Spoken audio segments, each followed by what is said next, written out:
Well, we are here to present our topic, eyeball and its movements.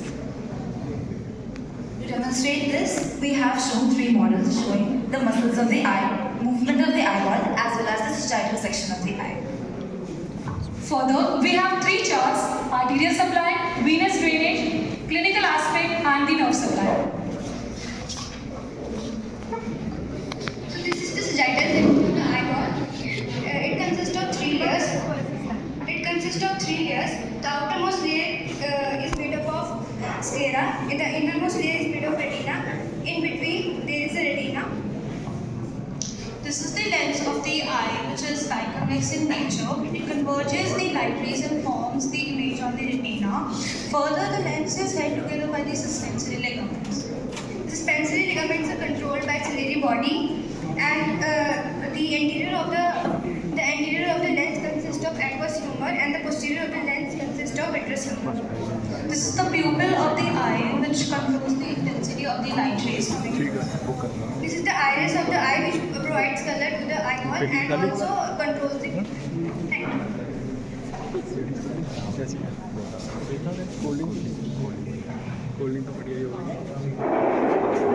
The muscles of eye are, these are divided into four recti and two obliques. Superior rectus, inferior rectus, medial rectus, lateral rectus,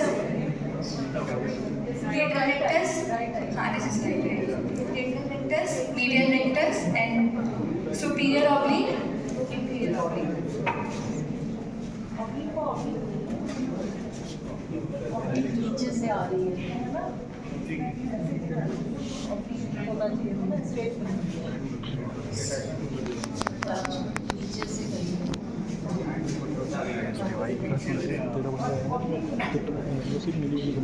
So now to demonstrate the movements of the eyeball, we have a working model. First, let's see the axis where the movements take place. So we have the transverse axis where elevation and depression takes place.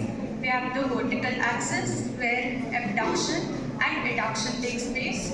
And then we have the anterior-posterior axis where the intorsion and the extorsion takes place. So first, starting with elevation. So it is performed by two muscles, the superior rectus and the inferior oblique. Now we have depression, which is further performed by the inferior rectus and the inferior rectus and the superior oblique. The third movement is adduction, which is performed by the medial rectus, the superior rectus, and the inferior rectus. This is the adduction of the right eye. Now we'll show you the adduction of the left eye. The third movement is abduction, which is performed by the lateral rectus, the superior and the inferior obliques. So here is the abduction of the right eye, and here is the abduction of the left eye. The fifth movement is intorsion. It is performed by the muscles. Superior oblique and the superior rectus. This is the intorsion of the right eye, and that is the intorsion of the left eye. The sixth movement is extorsion, which is performed by the inferior oblique and the inferior rectus. Here is the extorsion of the right eye, and there is the extorsion of the left eye. Thank you. Hello, I'll be explaining the chart of the blood supply, and I'll be explaining the arterial supply. Ma'am, it will be done after that, the arterial supply.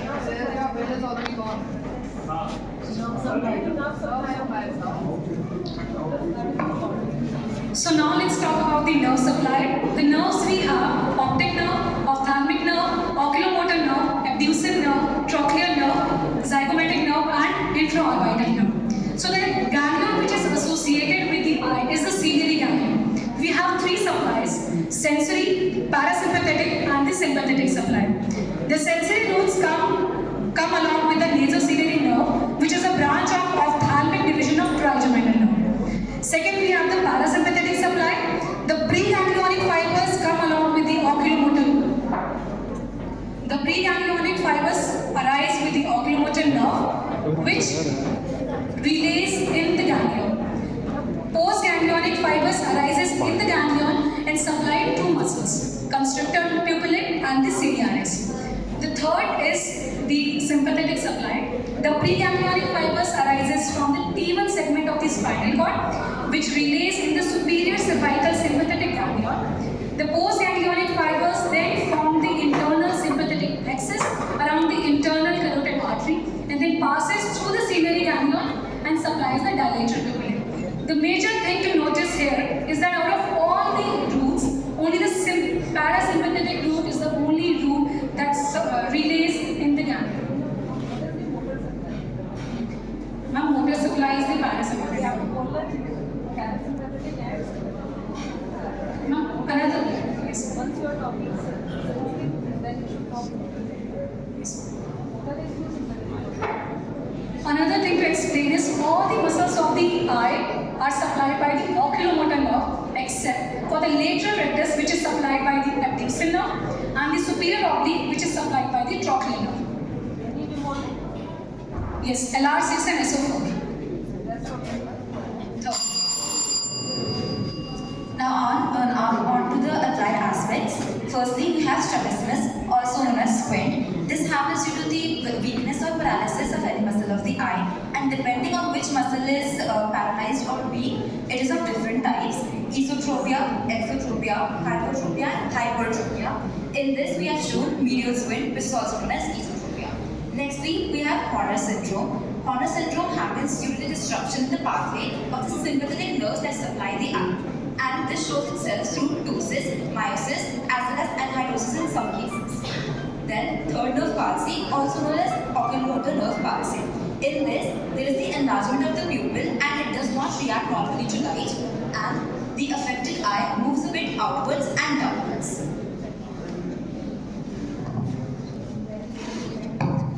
I'll be explaining about the arterial supply of the eye. The eye is mainly supplied by the ophthalmic artery, which is the branch of the internal carotid artery. The ophthalmic artery enters the eye through the optic canal, and where it lies to the medial side of the wall and runs between the superior oblique and the medial rectus muscle. The ophthalmic artery mainly has two main branches: the central artery of the retina and the large lacrimal artery, which lies to the lateral side. The central artery of the retina has a clinical associated with it. Since it is an end artery, it does not show any effective anastomosis. Therefore, any occlusion to this artery can cause blindness. And then it has a few other branches such as the anterior ethmoidal and the posterior ethmoidal, the anterior ciliary and the posterior ciliary, and the dorsal nasal along with the supratrochlear and supraorbital. The lacrimal branch has two zygomatic divisions, the zygomatico-temporal and the zygomatico-facial, and it has a recurrent meningeal artery. There is the eyeball. Like in the nerve supply, you are showing an eyeball, and then you are showing the nerves here. Ma'am, it is an intraocular course, so ma'am, we could not show the eyeball along with it. It all lies along the inside the orbit. Then you could have shown artery and vein together also. You would be so much, you could have made a really cut a ball, and inside it you could have. जैसे ये dots, ये loose ends लगते हैं. Veins, arteries. ये artery veins ऐसे loose ends जैसे लगते हैं. Roots जैसे लगते हैं. Ball के context में आता था. We'll keep it in mind, sir. Now coming to venous drainage of the eye, the two principal veins are superior ophthalmic vein and inferior ophthalmic vein. Superior ophthalmic vein lies above the optic nerve. It accompanies ophthalmic artery and it runs in superior orbital fissure, which further drains into the cavernous sinus.